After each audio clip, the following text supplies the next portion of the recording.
Probablemente en muchas ocasiones has sentido una incoherencia dentro de ti porque dependiendo de la situación en la que estés, parece que eres una u otra persona. Y esto a veces nos genera bastante incomodidad porque pensamos que probablemente es porque no tenemos muy claro todavía quiénes somos. Y a veces eso todavía nos castiga o nos genera cierta intranquilidad. Así que si alguna vez te has preguntado qué pasa dentro de mí, que parece que no sé quién soy, te voy a explicar que esto tiene, pues una razón y que hoy voy a intentar arrojarte luz sobre esto, porque al final somos muchas identidades dentro de una sola persona. ¿Esto en qué te puede ayudar? Porque sabiendo que dependiendo del contexto en el que estés, vas a desarrollar o vas a activar una de ellas, probablemente entiendas perfectamente que conocerse es aceptar que somos todas esas identidades y que son maneras en las que hemos aprendido a estar y adaptarnos a diferentes contextos. ¿Qué tal? ¿Cómo estáis? Os doy la bienvenida a un nuevo capítulo, episodio más de Carlos Ávila Cuestiona, porque es importante que nos cuestionemos todo lo que nos dicen, incluido lo que os voy a contar hoy aquí en este espacio. Hablando de esto de las identidades, de las múltiples identidades, puede sonar al principio como, ostras, me estás diciendo que soy un montón de cosas diferentes y que quizá ahí es donde esté ese lío que yo tengo con realmente quién soy. Bueno, pues probablemente a veces no seamos todo eso y a veces sí que lo seamos también. ¿Qué quiere decir esto? Que hay una identidad que quizás sea la que sobrevuela siempre por encima de todas las demás, que es la que intenta darle coherencia y orden a todas esas otras identidades que vamos desarrollando y que vamos activando en función de en el contexto en el que estemos. Es esa identidad psicológica en la que, además de explicar quiénes somos, lo narramos, nos contamos quiénes somos a través de pensamientos, un montón de, sobre todo, pensamientos automáticos, de creencias, de un montón de cosas que hemos ido articulando a lo largo del tiempo y que de alguna forma definen y resumen eso que podríamos decir, este soy yo. Pero es mucho más complejo que eso y por eso muchas veces no nos encontramos dentro de todas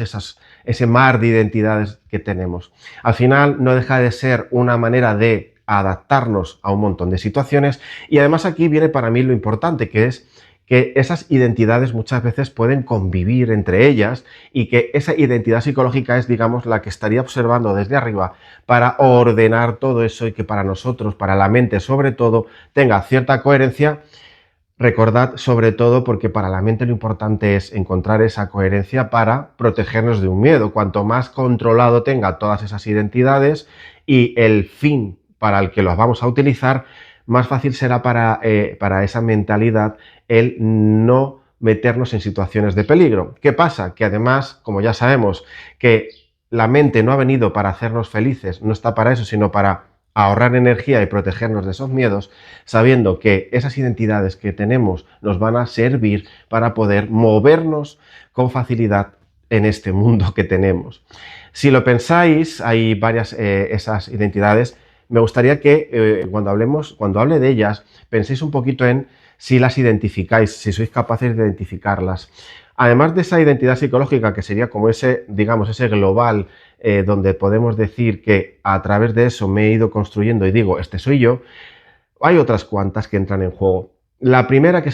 quizás sea la más primitiva, es la identidad que solemos desarrollar como genética, esa identidad de la que venimos dado de serie, ¿no? Que tiene que ver, por un lado, esta identidad genética de cómo soy yo a nivel físico corporal, el cómo podría describirme a través de cómo soy yo físicamente, y también pues todo lo que viene dado de esa genética, que viene de serie, a veces que viene heredado también, ¿no? Así que esa sería como esa primera identidad más primitiva, que es esa identidad genética. Luego tenemos también una identidad que quizás sea la que nos pone a veces como más el espejo de ir evaluándonos a través de cómo podemos explicar con esa identidad también quiénes somos. Y creo que es la más fácil de identificar porque quizás sea la que más información nos da del entorno, de cómo soy yo en función de cómo me relaciono con los demás, con lo que me está pasando, que es la identidad social. Es ese personaje, esa máscara, de alguna forma que hemos ido construyendo para movernos en el ámbito social.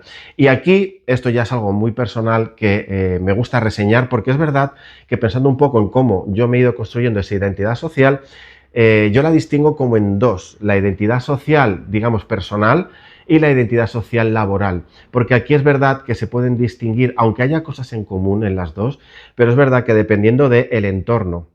el cómo he aprendido yo a validarme a través de esa validación externa, porque muchas veces construimos ese personaje, esa identidad social, para obtener también nuestro lugar, para que nos acepten. Esa parte más primitiva que ha necesitado de alguna manera, construir ese personaje para que no le dejen solo y para que de alguna manera podamos formar parte de una tribu. Y esto también es muy primitivo, porque es la manera en que el ser humano empezó a aprender a relacionarse sabiendo que necesitaba del otro para poder sobrevivir. Y esto también tiene que ver con cuando somos muy pequeños,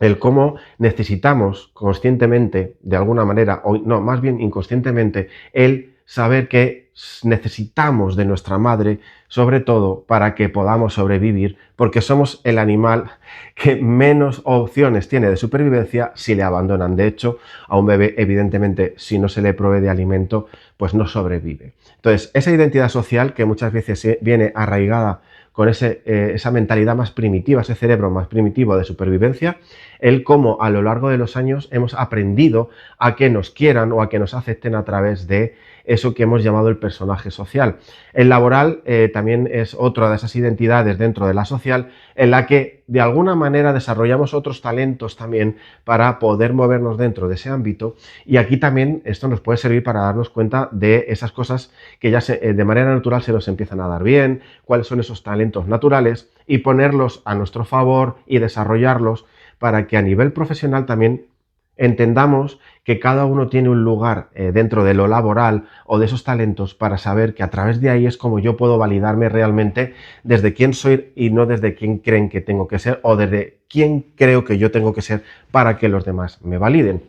Así que la identidad social yo os invito a que la utilicéis un poco también como termómetro para ver cómo os movéis y qué cosas todavía quedan pendientes de solucionar en función de cuánto todavía estoy haciendo solo para los demás. Aquí la identidad social también nos puede ayudar a darnos cuenta de que realmente no tenemos que seguir buscando la validación a través de hacer cosas que no tienen que ver realmente con quién somos, sino todo lo contrario, de yo ya tengo unas habilidades naturales y otras que he descubierto que las estoy desarrollando con un poco más de trabajo quizá, y ahí, a través de esos talentos naturales, es donde yo me tengo que posicionar a nivel laboral y a nivel, digamos, social, de quién soy yo, simplemente por ser, sin tener que hacer nada más. Así que esa identidad social es quizá la que tenemos más activa, porque es la que nos propone más retos constantemente. Incluso cuando estamos en pareja, aunque no sería realmente lo más social, pero sí que sigue estando dentro de cómo soy yo, cómo me conozco yo a través de cómo interactúo con las demás personas que están a mi alrededor. Y además esto también te puede ayudar para empezar a vivir a través de esos valores, porque también, de alguna manera, esa identidad social más personal nos puede servir para, de alguna manera, elegir las personas que queremos en nuestro entorno, porque sí que tienen que ver con nuestros valores y con las cosas que son realmente importantes para nosotros. En la identidad social laboral es distinto, porque en muchas de las ocasiones no podemos elegir nosotros el entorno, sino que ya nos viene dado. Y aquí es interesante que veamos qué otras habilidades que tenemos nosotros podemos desarrollar para, dentro de ese entorno que no hemos elegido, poder sentirnos lo más nosotros posible, poniendo esos talentos naturales un poco a nuestro favor también, ¿no? Adaptarnos, pero sin perdernos, podría decir yo. Otra de las identidades también es la identidad perceptiva, que es en cómo percibo yo lo demás, pero cómo me percibo yo también, que tiene que ver con cómo yo veo el mundo, cómo lo percibo. Esa identidad tiene que ver con la manera en la que yo he estructurado mi manera de estar en el mundo, mi manera de entender la vida, cómo percibo yo los estímulos externos y cómo, a través de esa percepción, elaboro dentro de mí un discurso, un diálogo interno que me ayuda más o menos a avanzar o a conseguir lo que quiero conseguir. Así que la identidad perceptiva es quizá como también una especie de brújula para saber por qué todavía tengo ciertas tendencias a ver el mundo de una determinada manera. Dicen, si es fácil de entender así, y espero explicarlo para que de alguna manera, porque probablemente ya lo habéis escuchado, podáis entender 100% qué quiere decir esto. Es eso de que la realidad es neutra, de que la vida en el fondo es neutra, porque la vida es, y los que hacemos que sean de una manera u otra somos nosotros a través de las interpretaciones que hacemos. Evidentemente interpretaremos la vida desde la percepción que tenemos en función de la educación que hemos traído, las cosas que nos han ido diciendo, lo que hemos ido aprendiendo, lo que hemos ido estructurando como pensamiento, esos pensamientos rumiantes, esas creencias.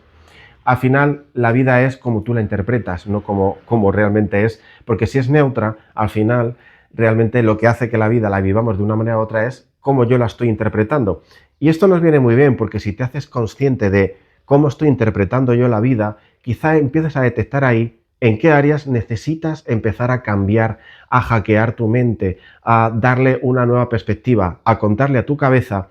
que esos pensamientos que te pone delante ya no te pertenecen, ya no te los crees y hay que empezar a elaborar unos pensamientos diferentes que sustituyan a los otros. Recordad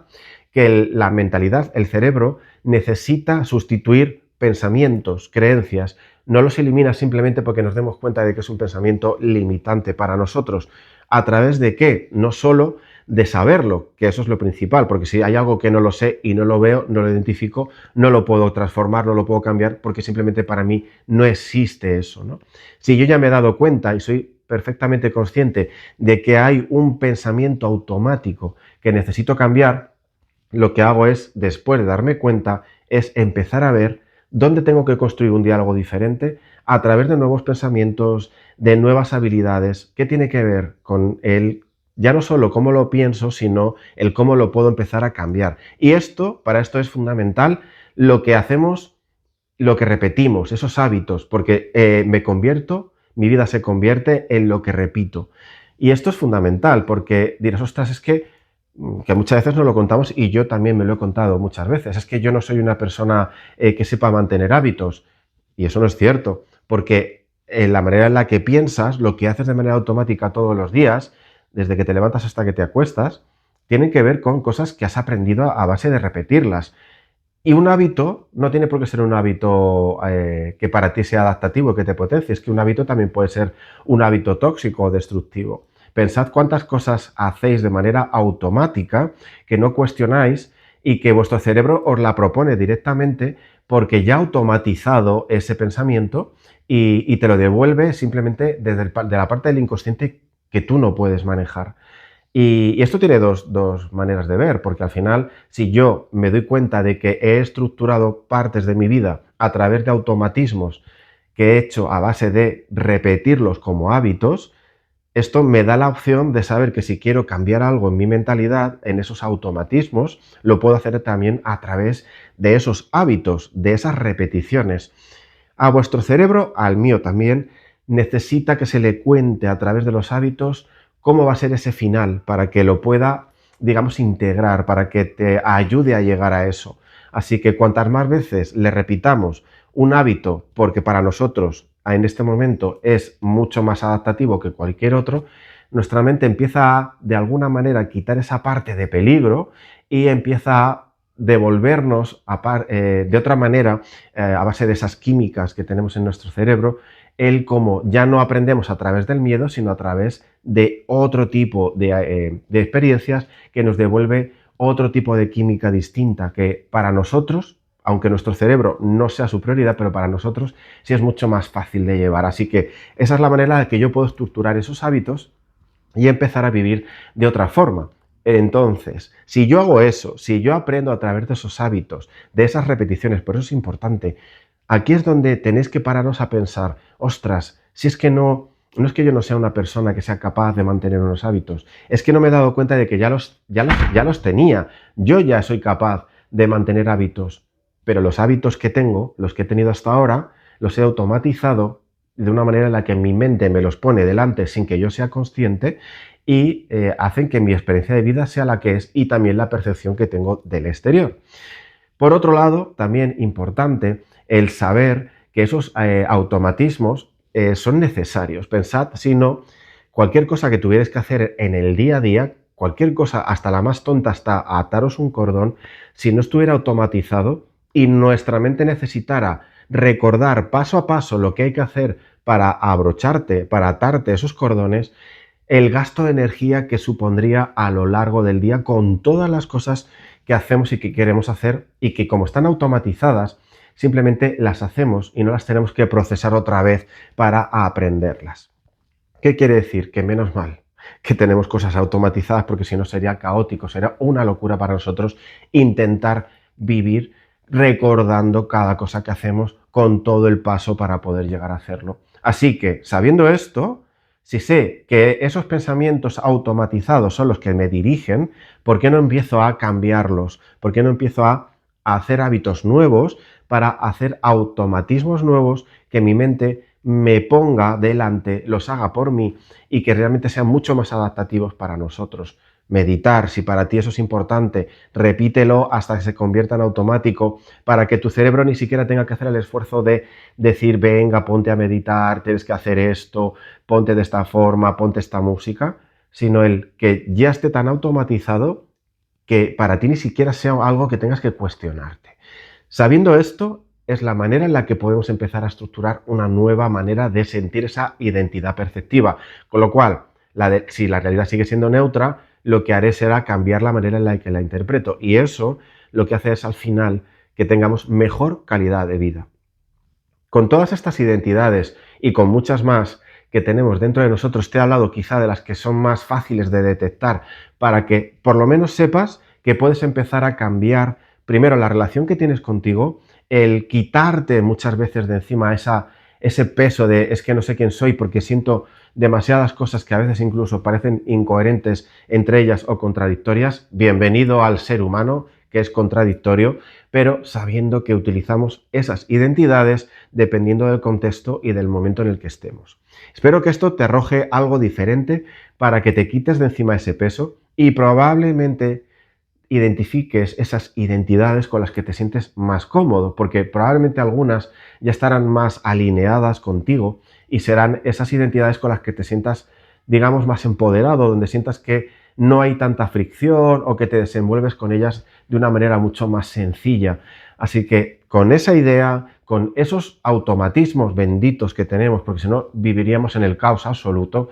daos cuenta de que si quiero generar nuevos automatismos que operen por mí, porque ya lo van a hacer desde la parte del inconsciente, desde el consciente, que recordemos que es ese 5% que sí que somos capaces más o menos de darnos cuenta. Fijaos el poder que tiene ese 5% sobre el otro 95%, si desde el consciente empiezo a generar nuevos hábitos que a través de la repetición me lleven a automatizarlos y que se queden grabados y que se metan en una carpetita dentro de ese otro 95% que opera por nosotros, aunque nosotros no nos demos cuenta. Y pongo un ejemplo final y os dejo luego esa reflexión que me gustaría que compartierais en los comentarios y que si esto te ha aportado algo lo digas, y si no, y si crees que esto no es así o tienes otra teoría, también me